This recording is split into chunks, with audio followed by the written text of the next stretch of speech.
wabarakatuh. Innal hamdalillah nahmaduhu wa nasta'inu wa na'udzu billahi min syururi anfusina wa min sayyiati a'malina may yahdihillahu fala mudhillalah wa may yudhlil fala hadiyalah. Asyhadu alla ilaha illallah wahdahu la syarikalah wa asyhadu anna Muhammadan abduhu wa rasuluh. Amma ba'du. Bapak Presiden ADRI, bapak-bapak, ibu-ibu dari seluruh anggota ADRI, kami mohon maaf biar mempersingkat waktu tidak kami sebutkan satu persatu, tidak mengurangi rasa hormat kami. Mudah-mudahan kegiatan pada sore hari ini diberkahi oleh Allah Subhanahu wa Ta'ala. Untuk keberkahan, mari kita buka kegiatan ini dengan baca basmalah bersama-sama. Bismillahirrahmanirrahim. Alhamdulillah, mudah-mudahan dengan dimulainya dengan baca basmalah, kegiatan ini akan bermanfaat bukan hanya bagi bapak-bapak dan ibu sekalian, akan tetapi juga bagi seluruh pendengar, tidak hanya para dosen dan juga para mahasiswa yang ikut serta dalam kegiatan ini. Baik, kebetulan Haji Dofirul Yahya SPD LCMHI ini merangkap ya. Hari ini kami ucapkan permohonan maaf yang sebesar-besarnya. Menurut kabar bahwa Profesor Dr. Sukri Langputai ini dalam kondisi sedang sakit, sehingga untuk moderator sekaligus pemateri langsung dibawakan oleh Haji Dofirul Yahya SPD LCMHI.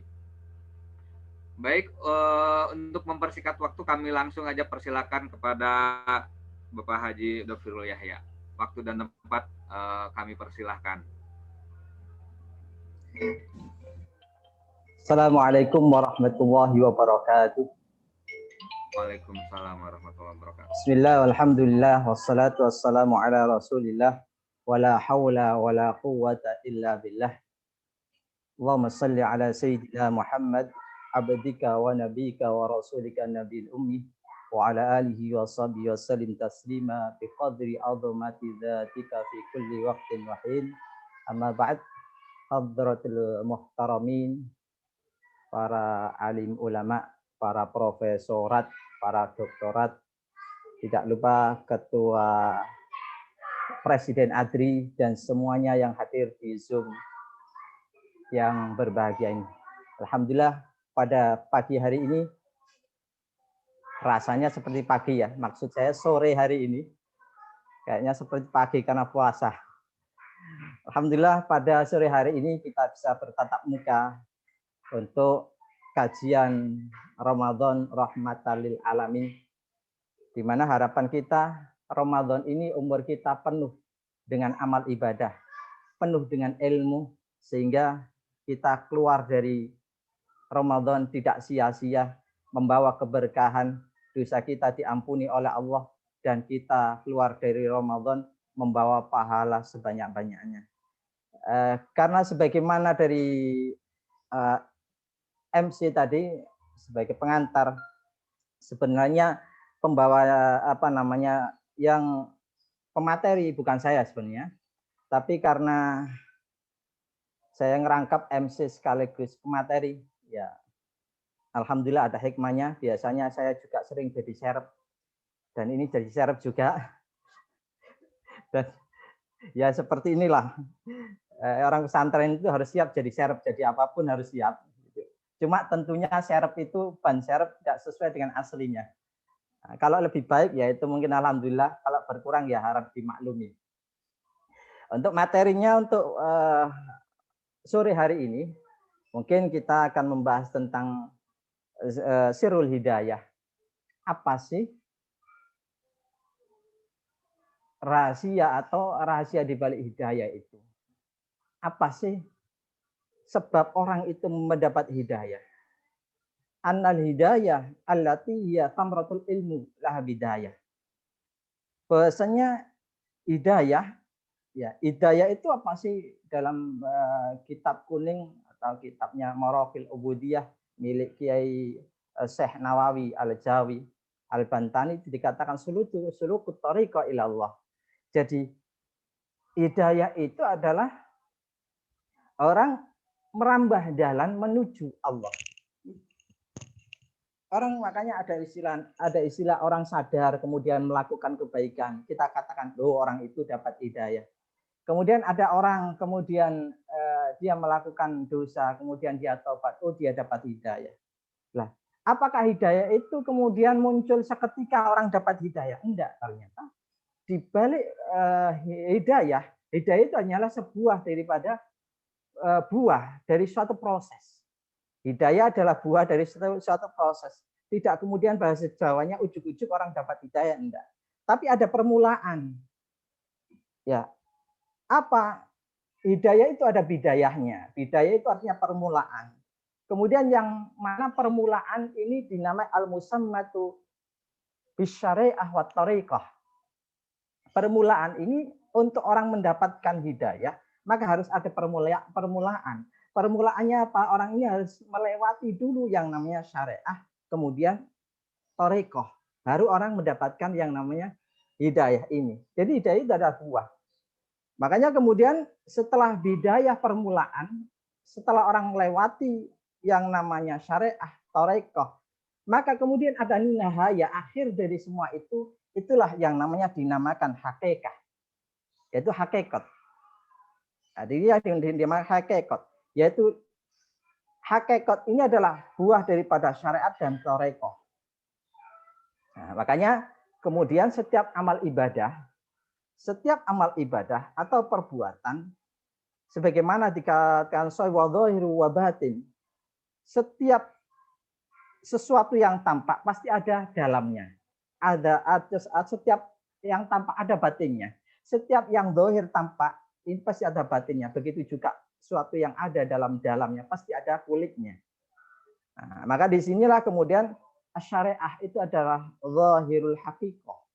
Syariah itu perkara yang tampak daripada hakikat luarnya. Sedangkan hakikat ini adalah batin daripada syariatnya. Makanya kemudian kedua-duanya ini saling mutalazimani, saling berkaitan antara satu dengan yang lain. Tidak boleh orang itu kemudian tahu-tahu dapat hidayah, tahu-tahu orang dapat buah atau hakikat dari pengetahuan. Maka tidak. Maka disinilah proses semuanya. Makanya dikatakan fasyariah bila hakikatin adilah.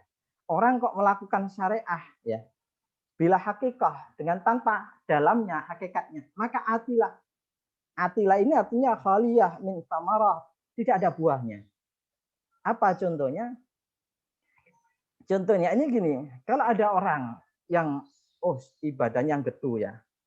Ibadahnya getu, salatnya getu, tapi dia tidak ikhlas karena Allah. Zahirnya saja dia tampak, tapi dalamnya Allah tidak melihat itu. Tidak ada pahalanya, tidak ada keikhlasan.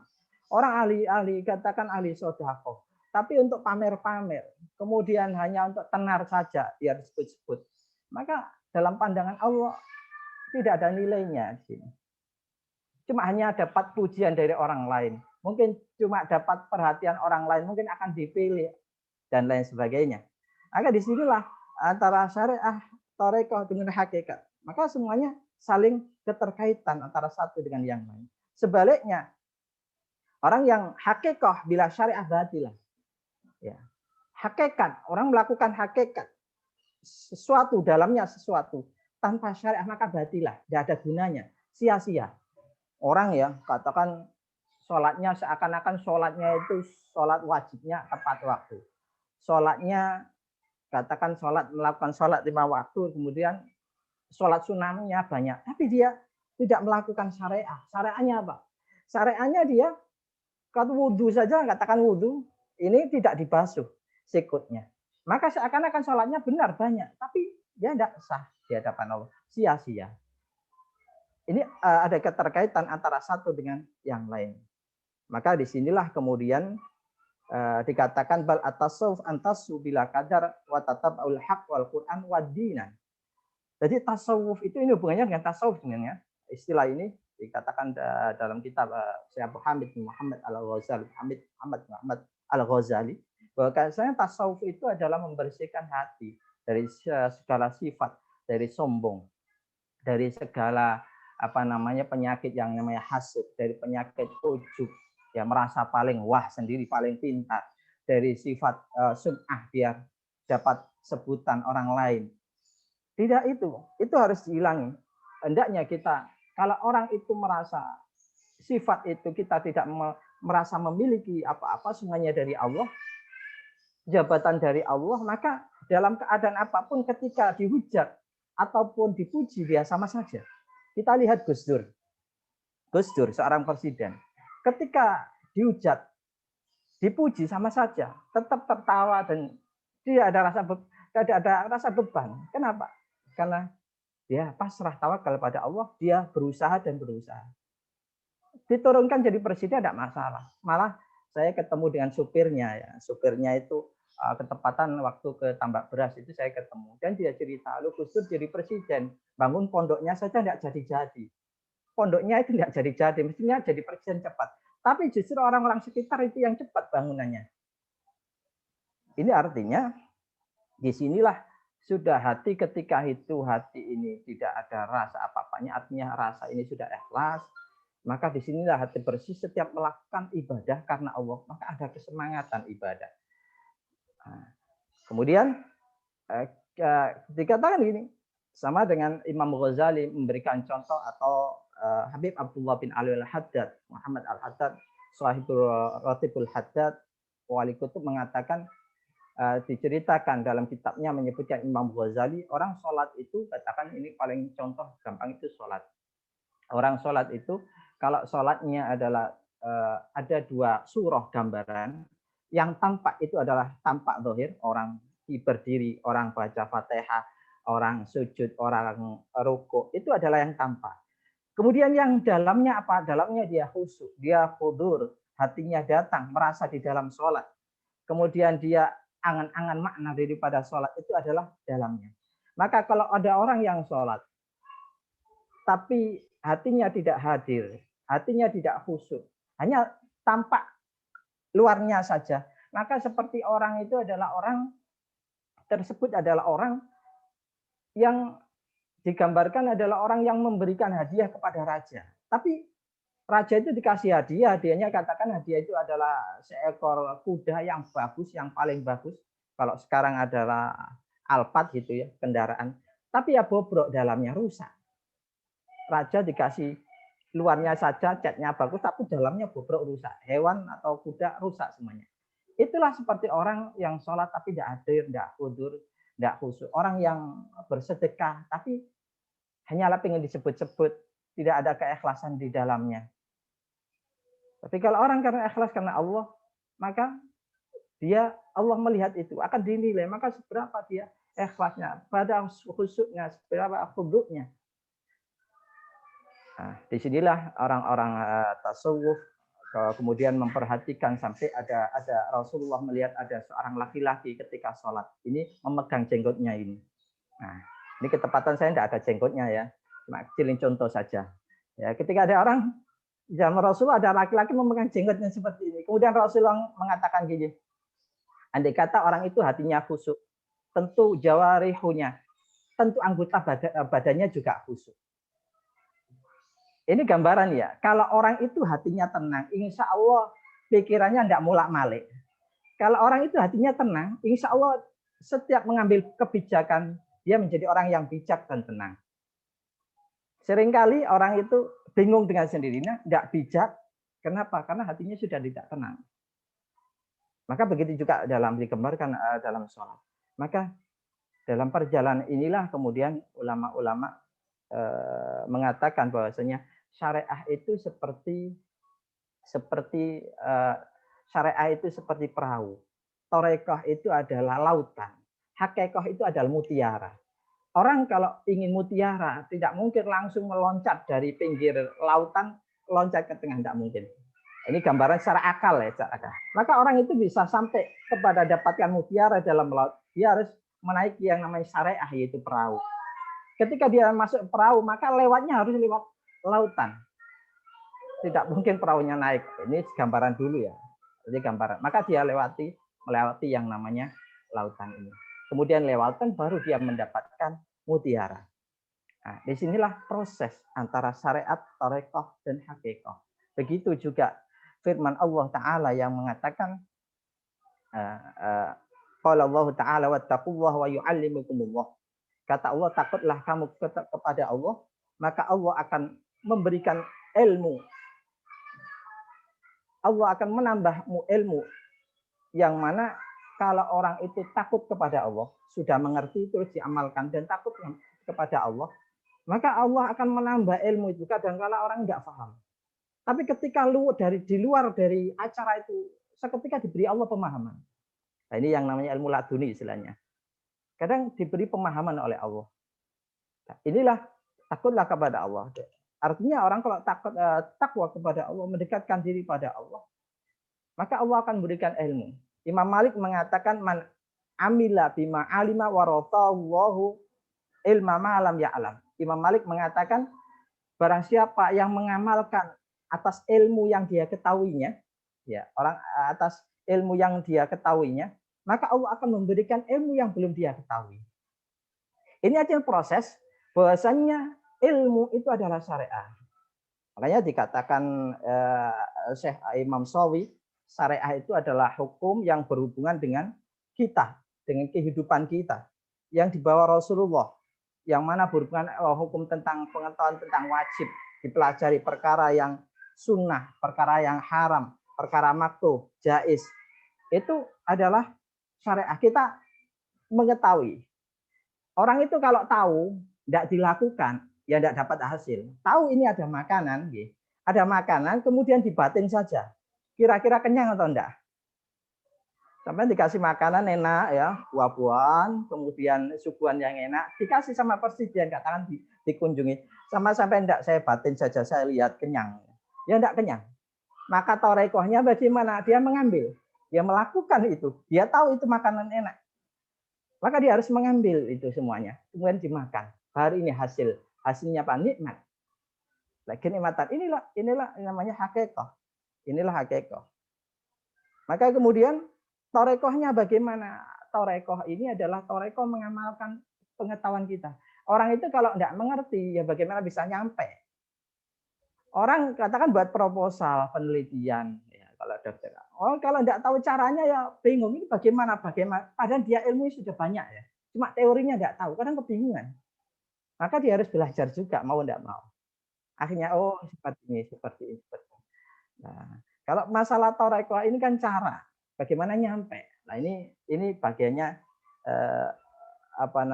torekoh ini kalau sampai ke Pak Presiden, kalau kepingin bagaimana kenal dengan Presiden dekat, ya carilah torekoh yang cepat.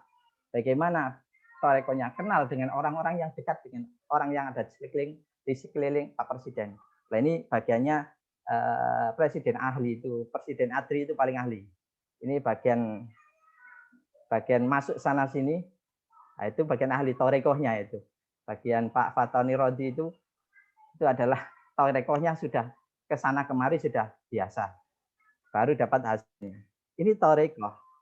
Maka torekoh di sinilah kemudian secara umum saya tidak membahas tentang torekoh secara khusus yang ada baiat dan torekoh Naqsabandiyah, Qadiriyah, Tijaniyah, ada Syadziliyah, saya tidak bahas itu, tapi ini ada torekoh secara umum. Makanya kemudian torekoh itu adalah melakukan apa yang dia ketahuinya, apa yang dia dapat dari yang diketahuinya itu. Makanya kemudian ada torekoh, orang itu sampai dapat dimuliakan oleh Allah, kadang torekohnya dengan sabar. Contoh dalam kitab Minah Husaniyah itu ada seseorang yang dia sabar sekali, mempunyai istrinya cerewet entek ngamek. Jadi suatu ketika ini diceritakan, ada saudaranya laki-laki ini datang dari Jawa, datang, assalamualaikum, waalaikumsalam, kaifa halik. Alhamdulillah ahlan bisahlan. Ini tapi yang menemui bukan laki-laki, ketepatan istrinya. Kemudian setelah disambut ngomong gini, "Loh, di mana sampai ini siapa? Saya ini istrinya laki-laki ini." "Oh, saudara saya itu." "Iya." "Kemana saudara saya yang saya kunjungi sekarang ini?" "Oh, istri saya sekarang ada di hutan lagi cari kayu bakar." "Ah, orang itu jelek." "Oh, istri saya itu suami saya maksudnya. Suami saya itu orang yang jelek. Suami saya itu seorangnya enggak ada baiknya." Terus pokok entek ngamek ya. Dijelek-jelekan sama istrinya. Tapi karena sabar dengan istrinya ya biasa. Itu kayaknya sudah takdirnya seperti itu. Kayaknya seperti sama dengan yang hadir di sini walaupun banyak yang profesor, walaupun ketua, biasanya gagah di hadapan podium, gagah di hadapan layar ini biasanya sama istrinya di belakang layar biasanya mengkerut gitu ya. Tapi saya yakin husnudzon itu bukan karena takut, tapi karena memuliakan seorang istri, kan gitu ya. Karena memuliakan seorang istri, menjaga balance keseimbangan. Nah ini juga seperti itu. Laki-laki ini kemudian ketika itu dia menunggu, ya saya tunggu saja. Kemudian datanglah laki-laki daripada istri perempuan ini datang dari hutan. Ternyata ketika datang, ini Masya Allah, diberi kemuliaan oleh Allah, diberi karomah oleh Allah. Diberi karomah apa? Ketika datang itu, datang yang membawakan kayu bakar, itu bukan orangnya. Tapi kayu bakarnya itu dibawa oleh harimau. Jadi harimau membawa kayu bakarnya, membawakan kayu bakar orang laki-laki dan dia pulang di rumahnya. Kemudian akhirnya ketemu dengan ngobrol dengan saudaranya ini. Ngobrol bagaimana kabarnya Allah ini. Kemudian tidak lama, kemudian singkat cerita dia pulang. Pulang setahun lagi datang lagi. Datang ke rumah saudaranya. Assalamualaikum, waalaikumsalam. Kemudian ditok-tok. Loh yang datang yang buka pintu ini beda suaranya dengan yang dahulu. Apa jawabannya? Waalaikumsalam, cari siapa? Saya cari si fulan ini saudara. Oh iya, itu suami saya. Masya Allah, dia orangnya baik, suami saya. Orangnya sabar, orangnya jujur, orangnya masak telaten. Loh, ini beda dengan yang pertama. Kemudian ditanyakan, Masya Allah, oh seperti iya. Heran. Biasa orang Arab itu mungkin dulu kan di belakang layar atau pakai cadar ya sebagian itu. Jadi tidak tahu. Kemudian akhirnya datang orang laki-laki yang cari kayu ini. Saudaranya dari hutan. Ketika datang membawa kayu. Ini kayunya tidak ada harimaunya, tapi kayunya dibawa sendiri. Kayunya dibongkok sendiri bawah. Kemudian ditaruh, kemudian masuk. Kemudian cerita terheran-heran saudaranya yang datang dari jauh. Kang, sampean kok bisa? Waktu dulu itu saya ketemu di sini, istrimu yang cerewet.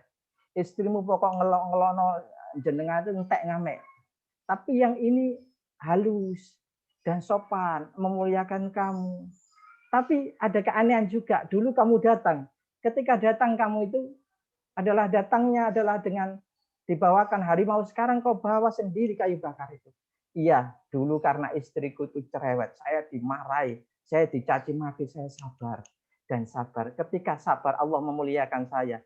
Dengan apa? Dengan menundukkan harimau untuk membawa kayu bakar saya. Nah yang sekarang ini istri dulu sudah meninggal. Sekarang saya nikah lagi. Dapat istri yang solehah. Karena solehah memuliakan saya. Karomahnya diambil oleh Allah. Sekarang saya angkat sendiri kayu bakarnya. Nah, ini tinggal pilih. Kira-kira enak mana? Istri yang cerewet atau yang solehah, yang sabar. Nah, kalau ingin jadi cepat jadi wali, profesor yang wali. Nah, maka kalau bisa istrinya yang cerewet. Kalau nggak sabar, jangan nyoba nantang. Maka kesabaran ini torekoh ya, cara bagaimana orang itu dekat dengan Allah, kemudian kesabaran. Karena setiap orang itu ketika ada ujian, maka orang akan diangkat derajatnya oleh Allah. Ketika ada musibah, maka kalau orang memandang Allah, musibah, hakikatnya musibah itu kalau melihat sebab saja orang dikasih sakit, saudaranya meninggal, itu hanyalah zahirnya. Tapi kalau orang memandang hakikatnya, Allah itu cinta kepada kita. Allah memberikan saya musibah, saya seperti ini, mungkin Allah akan mengangkat derajat saya. Allah akan mengangkat derajat saya. Karena apa? Semakin orang tinggi derajatnya, maka semakin tinggi ujiannya. Kalau Nabi, katakan kita lihat Nabi, maka ujiannya lebih tinggi daripada aulia. Para wali lebih tinggi daripada orang-orang soleh. Nabi, bayangkan, sholat saja ketika ke masjid dilempari oleh orang-orang kafir, ketika sujud ditindih batu sampai Sayyidah Fatimah menangis melihat Rasulullah ditindih batu, ketika sampai berdarah Rasulullah. Bayangkan sekarang enak pengajian, kajian virtual, kajian webinar ya. Ini kemudian ada undangan, dilempar gelas air, enak diminum. Ya, diteguk langsung hilang hausnya. Ditambahi amplop. Kalau dulu enggak sama batu. Ikhlasnya di situlah. Maka di sinilah kalau kita mau melaksanakan ini tarekoh, makanya cara bagaimana orang mendekatkan diri pada Allah. Ketika orang sudah di hadratillah, dalam lingkungan merasa dekat dengan Allah, maka dia akan ada ketenangan dalam hatinya. Ada ketenangan dalam hatinya.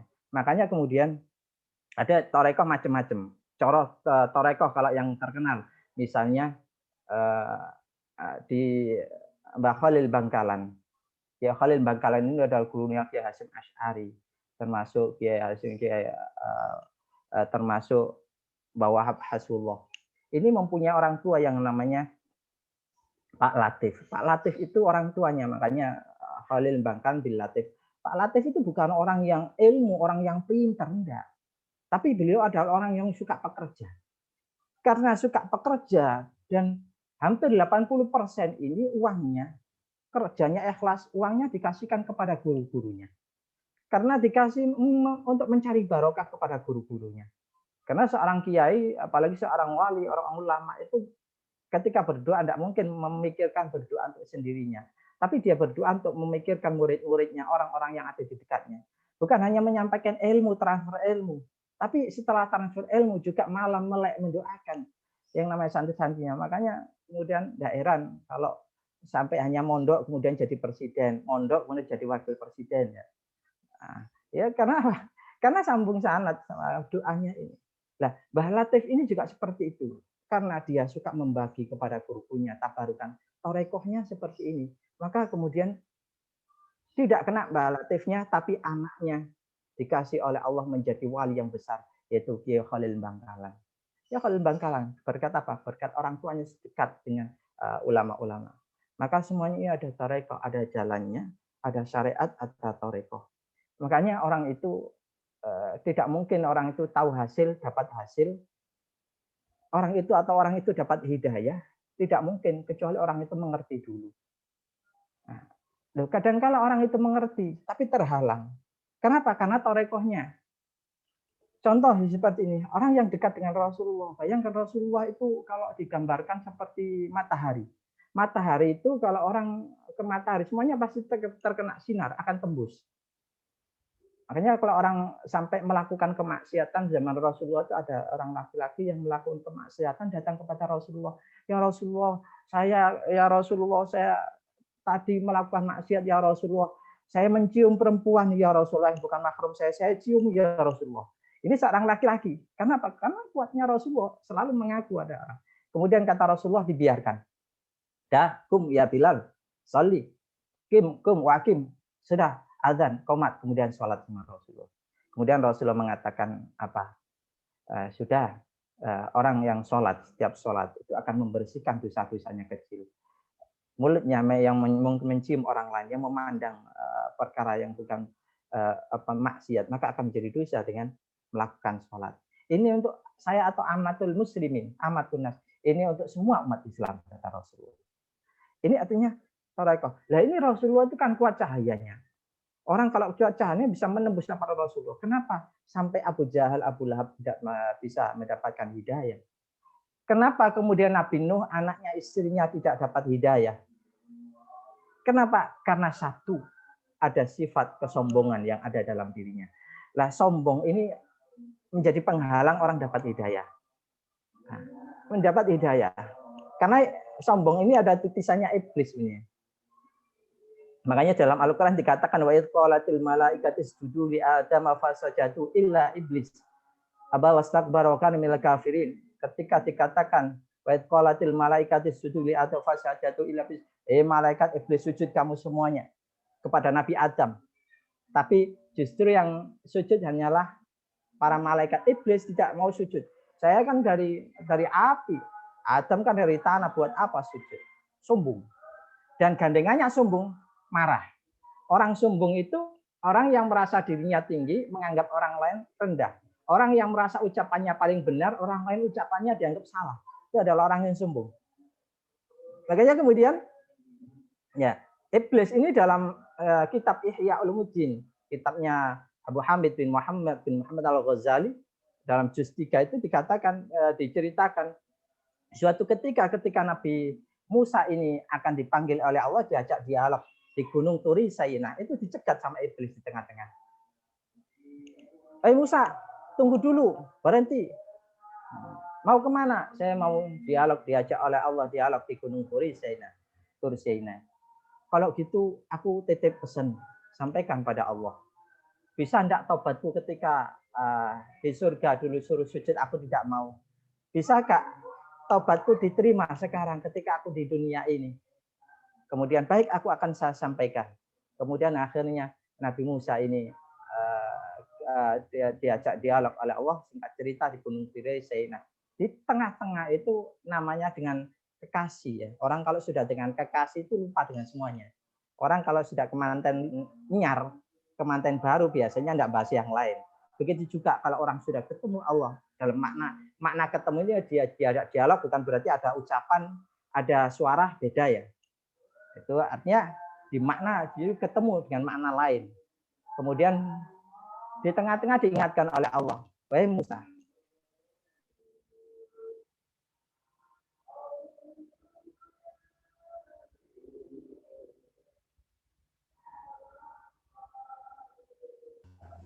Di unmute Pak. Ke mute.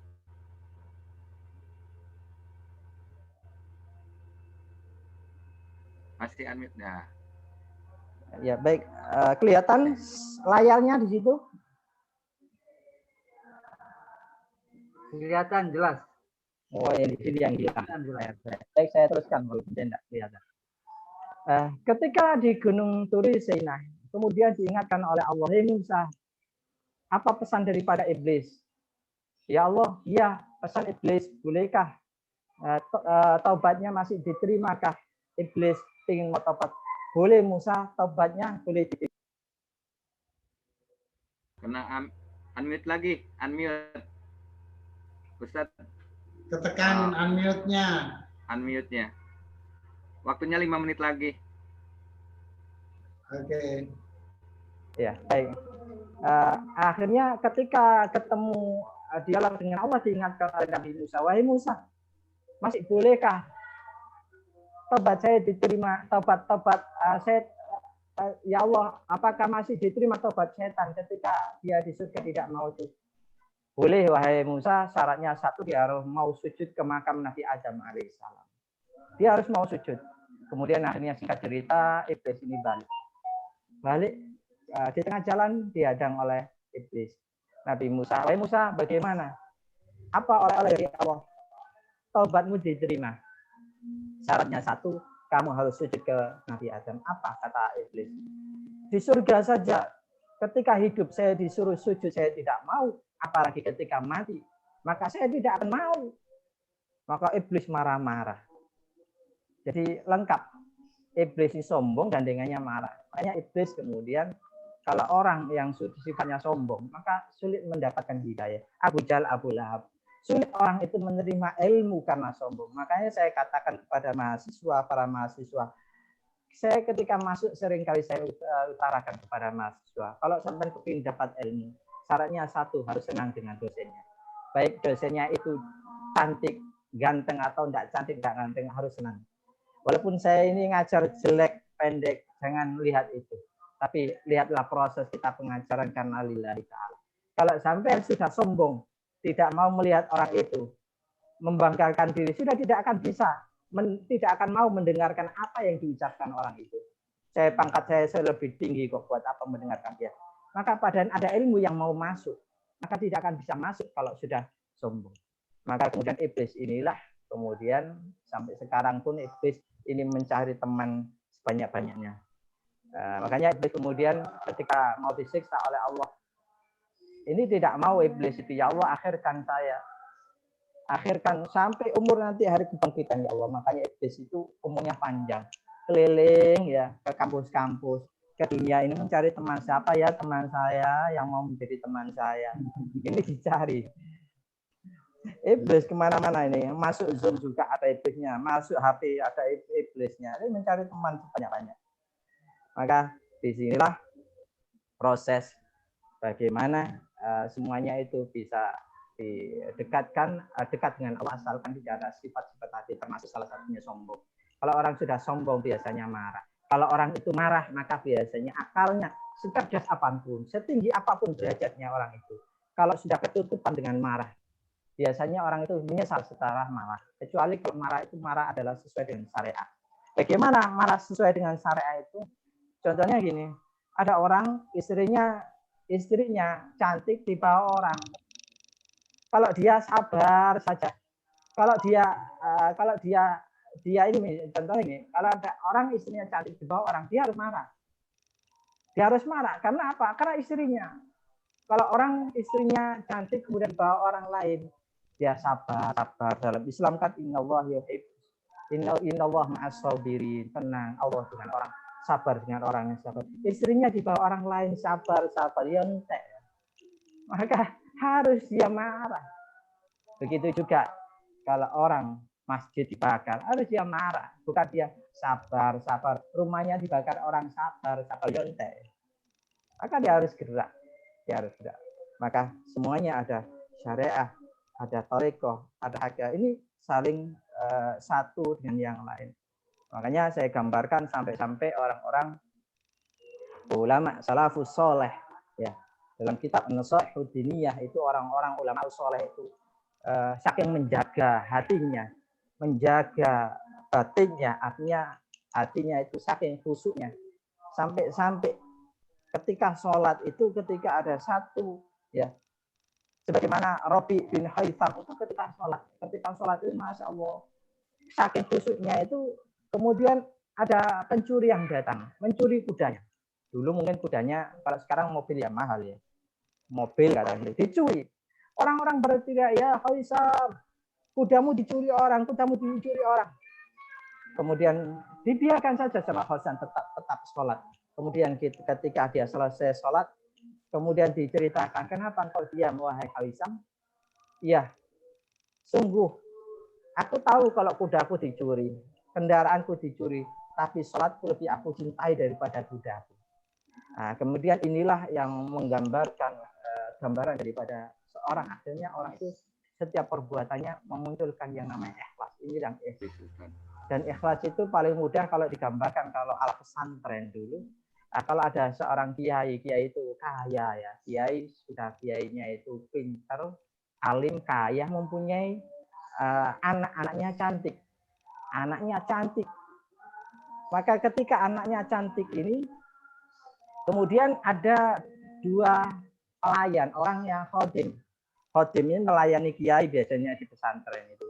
Yang satu kemudian melayani pesantren kiai, kemudian dibayar sama kiai, diterima. Dibayar setiap membersihkan rumahnya, diterima. Yang satu, pelayan satu, dibayar enggak saya kiai, saya ingin ikhlas nyapu rumah jenengan. Saya kerja bukan karena apa-apa, bukan karena apa-apa, hanya ingin dekat dengan jenengan, ingin dapat berkah jenengan. Kemudian dengan perjalanannya ini tentu seorang kiai akan berpikir, Masya Allah, yang satunya ini dia mengerjakan rumah saya, pelayan rumah saya. Tapi satu sisi, dia saya kasih uang kayaknya masih kurang saja. Yang satu ini ikhlas, ya dia pinter, ganteng, dibayar nggak mau. Ya sudahlah, kayaknya ini cari mantu kemana-mana sulit, daripada jauh-jauh, mending mantu yang ini saja. Santri saja yang sayang ikhlas ini, yang tukang nyapu, saya tarik saja, biar saya jadikan menantu. Ketika jadikan menantu, maka tentu dapat ilmunya, dapat rumahnya seanak kiai. Mohon maaf Pak Yai Dhofir. Ya, kita dilanjut untuk dialog Bapak. Oh ya, monggo. Saya lupa. Nggih, monggo. Saya kira itu untuk sebagai para diskusi. Silakan mungkin kalau ada pertanyaan. Ya, terima kasih Ustaz Dr. Yahya. Mohon maaf kita potong karena waktunya terbatas. Ada diskusi barangkali dilanjutkan. Kami persilakan barangkali sama-sama Pak ini Prof.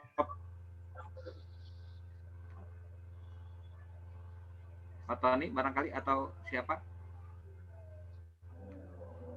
yang mau menanggapi? Enggak, silakan.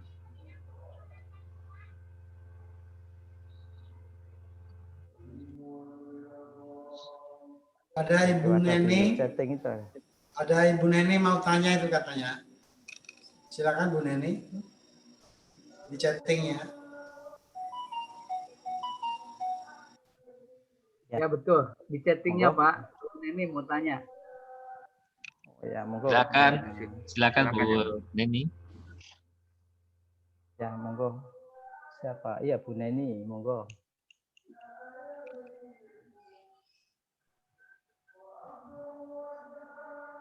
Ada bacaannya tuh Pak Dr. Yayan. Lagi saya cari. Oh ya, kalau kita diberi musibah sakit, sementara di hati saya sudah bilang ikhlas, namun saya merasa takut masih belum dalam ciri-ciri ikhlas. Mungkin itu Monica. Kira-kira hal atau sikap apa saja yang harus saya lakukan agar kita benar-benar ikhlas menurut tuntutan Islam? Monggo Ustaz Dr. Yahya. Ya, terima kasih Bu Neni, Pak Yayan. Sebelumnya saya mohon maaf, mungkin tadi saya tidak lihat layar sama sekali ya. Di sini tadi layar saya hilang. Saya cuma ada suaranya, makanya dihentikan, saya tidak berhenti. Jadi ya mohon maaf tadi. Terus saja. Saya tidak lihat. Cuma saya belajar ikhlas tadi, katanya ikhlas mati tidak mati, yang penting bisa bersuara gitu. Saya teringat guru saya Mufti Habib Ali Masyhur rahimahullah. Dia ketika pengajian lampu mati di hadapan ribuan orang. Walaupun mati dia tetap berbicara. Saya mencoba seperti itu. Tapi malah kebablas ini. Kalau saya ini kebablas nih terus-terusan. Baik, bagaimana cara kita ketika mendapatkan musibah? Ya. Dalam hati mengatakan ikhlas. Sudah dibilang ikhlas, namun masih takut, masih belum bisa mengatakan ikhlas itu. Maka tentu ikhlas itu tidak bisa hanya terbersit dalam hati, tapi diwujudkan dalam perbuatan. Wujud tanda tanya perbuatan. Dan orang harus melihat bahwasanya dalam kitab Tanqihul Qaul itu dalam hadis disebutkan orang itu kalau dapat musibah sebenarnya ada dua. Ada dua. Yang satu, andai kata orang itu orang itu kok banyak maksiatnya dikasih musibah. Sesungguhnya itu adalah peringatan Allah masih sayang kepada orang itu agar orang itu dengan musibah itu kemudian sabar dan mendekatkan diri pada Allah. Maka akan diampuni dosa-dosanya. Yang kedua, ada kalanya orang sudah ahli ibadah. Orang sudah dermawan, zakatnya banyak, sedekahnya banyak, membantu orang lain. Tapi masih sholatnya sudah masa ocospleng. Tapi masih dikasih oleh Allah musibah. Maka sesungguhnya kalau orang itu sabar, sesungguhnya Allah sayang juga dengan orang ini. Artinya apa? Ketika dia dikasih musibah, maka tanda-tanda orang ini akan diangkat oleh Allah derajatnya. Akan diangkat oleh Allah kemuliaannya. Maka bagaimana kalau kita, kalau seperti yang dikatakan oleh Bu Neni tadi, dalam takut tidak takut tidak ikhlas.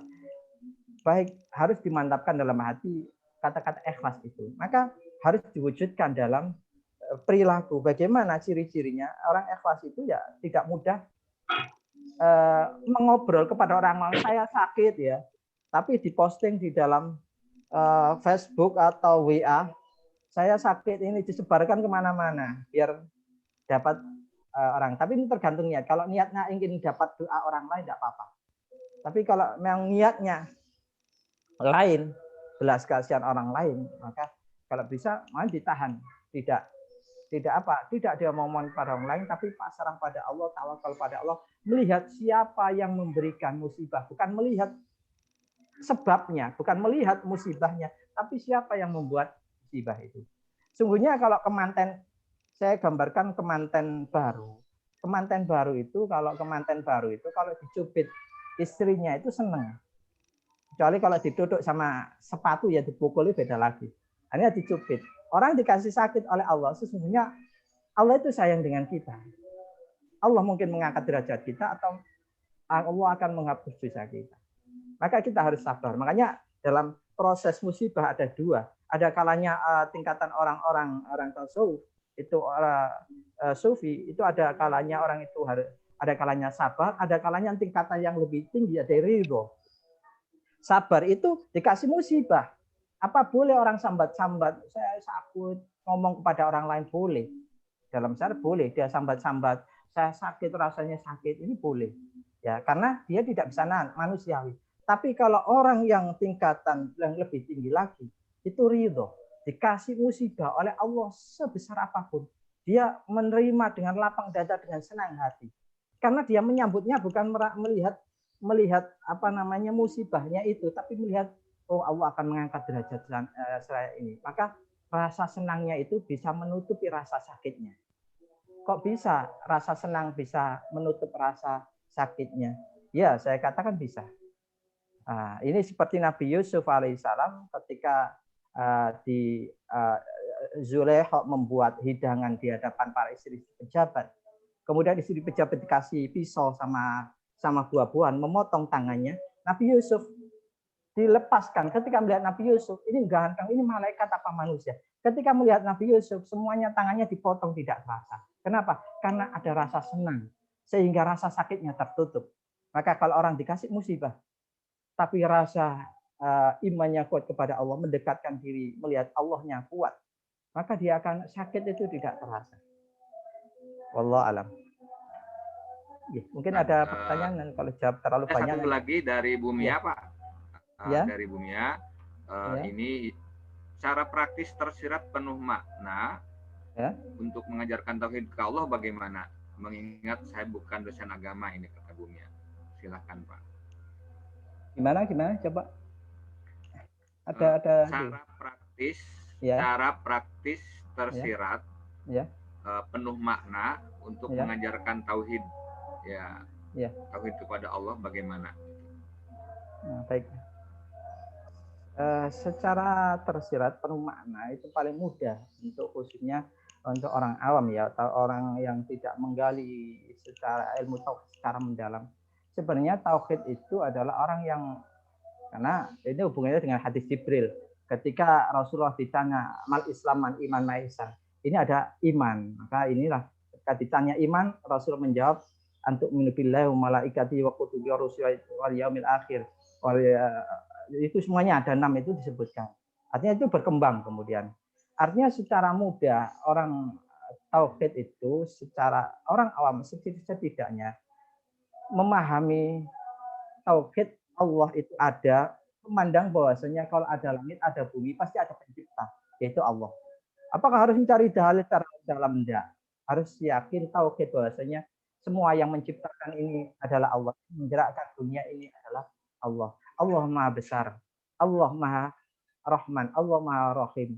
Jadi ini harus memahami sifat-sifat Allah yang ada di alam ini, yang ada di wujud di muka bumi ini. Dengan begitu, orang akan semakin dekat dengan Allah, semakin yakin kepada Allah, semakin percaya dengan kebesaran Allah. Begitu juga apa yang dibawa oleh Nabi Muhammad SAW. Itu secara sederhana seperti itu. Ya, Pak Yayan? Ya, oke. Bumia mudah-mudahan bisa menangkap. Ya, ini ada pertanyaan berikutnya dari Pak Ahsin. Silakan langsung Pak Ahsin. Ya, monggo Pak Ahsin.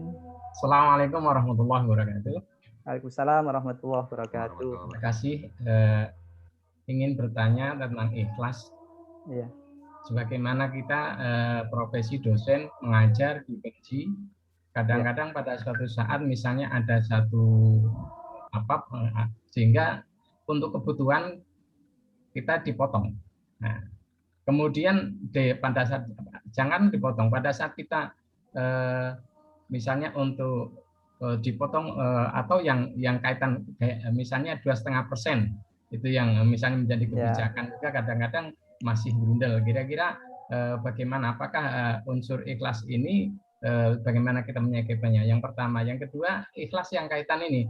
Sekarang banyak sekali di media sosial kaitan menampilkan pada saat kita sedang khusyuk beribadah, sedang di Masjidil Haram dan sebagainya. Kira-kira dampak kepada kita kira-kira seperti apa? Terima kasih. Assalamualaikum warahmatullahi wabarakatuh.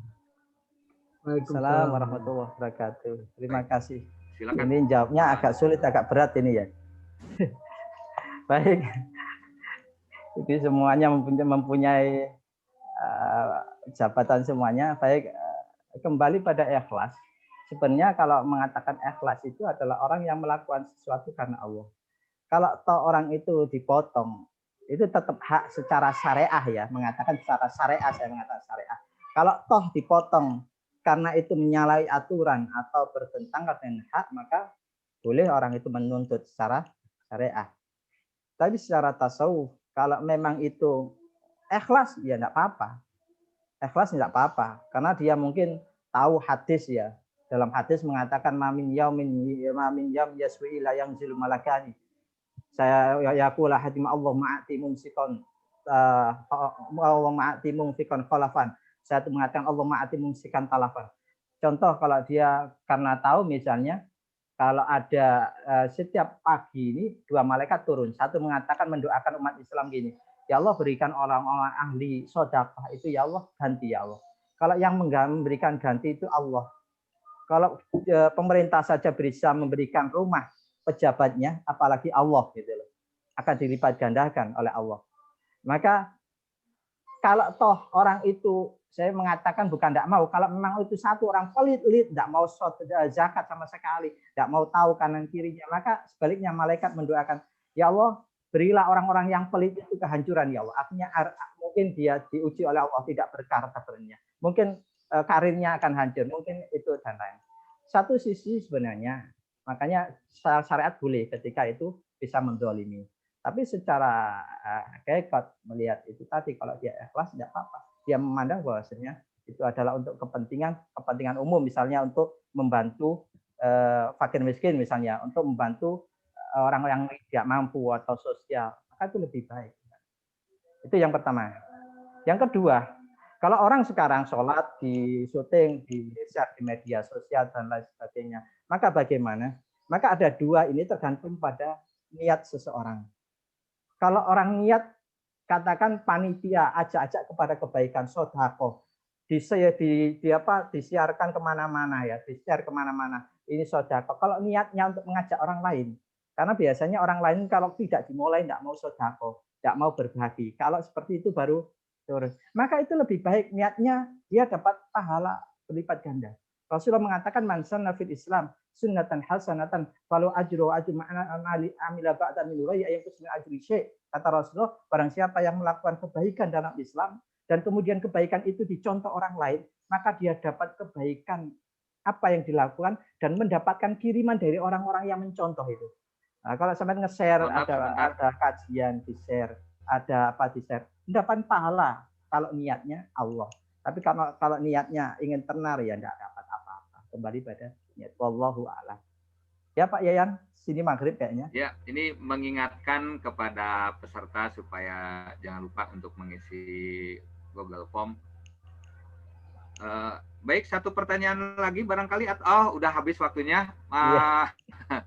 Ini buka di sini mau maghrib ini yang di Surabaya. Selamat kepada yang sudah maghrib ya, selamat berbuka. Dan barangkali ada komentar sedikit dari Prof. Aidin ya. Atau dari siapa? Silakan. Dari Umar, enggak, Pak Presiden. Ya, terima kasih. Assalamualaikum warahmatullahi wabarakatuh. Waalaikumsalam warahmatullahi wabarakatuh. Sekalian, memang ternyata orang pilihan itu memang tidak seluruhnya. Dan itu yang disebut dengan tiban. Dan mendadak terpilih. Kita semula dari Dr. Yahya ini sebagai moderator. Itu karena Prof. Samsi, Prof. Dari Thailand yang bisa hadir, beliau menjadi narasumber. Setelah kita perhatikan kedalaman dan luasan pembahasannya dan menjadi satu antara syariat, thariqat, dan hakikat, saya malah kebalik. Ternyata hakikat itu buah dari syariat dan thariqat. Jadi ternyata betul Kiai Haji Dr. Yahya ini memang alumni Yaman ya. Dia di sana banyak teman-temannya.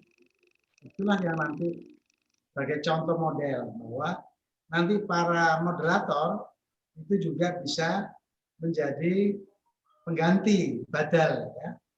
Mengganti narasumber-narasumber yang ada. Dan saya lihat tadi alhamdulillah apa yang disampaikan dengan spontanitasnya, dengan mendadaknya, menjawab pertanyaannya, itu memang sudah betul. Kiai Haji Dr. Yahya LCD memang tidak hanya tampil hari ini, nanti kita juga siapkan. Ini saja memang Prof. Wahidin, beliaunya itu jadwalnya banyak ya, jadi harus melihat dari aspek tertentu karena pengajiannya banyak. Terima kasih untuk kedepannya, tolong juga para moderator juga dilihat lagi. Kalau memang tidak bisa, sudah kita sendiri. Karena kita sendiri juga lebih kontekstual ya dari aspek-aspek yang terjadi. Terima kasih Prof. Ini. Assalamualaikum warahmatullahi wabarakatuh. Barangkali masih ada yang ingin menambahkan? Prof. Wahidin, mau? Silakan.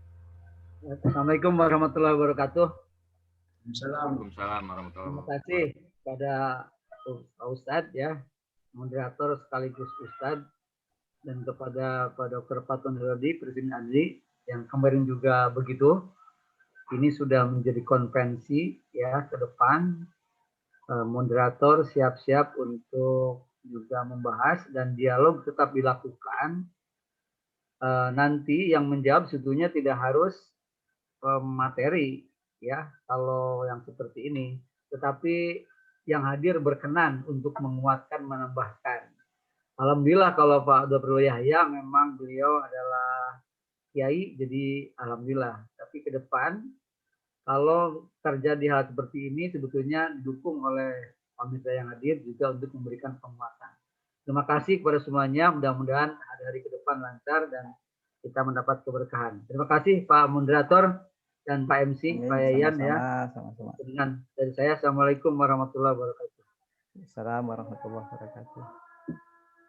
Baik, Bapak-Bapak dan Ibu sekalian, karena waktu sudah habis, kami ucapkan terima kasih atas kesediaan Bapak-Bapak dan Ibu sekalian, baik para pengurus ADRI maupun para anggota, dan juga para mahasiswa yang hadir dalam kajian Ramadan ini. Baik, sebagai penutup, barangkali dari peserta banyak yang belum isi absen, silakan. Sebagai penutup kami ucapkan permohonan maaf bila dalam memandu acara ini banyak kesalahan. Kami ucapkan terima kasih dengan sebesar-besarnya Bapak-Bapak dan Ibu sekalian. Kita tutup pertemuan kali ini dengan doa akhir majelis. Subhanakallahumma bihamdika asyhadu an la ilaha illa anta. Wassalamualaikum warahmatullahi wabarakatuh. Assalamualaikum Waalaikumsalam warahmatullahi wabarakatuh. Terima kasih.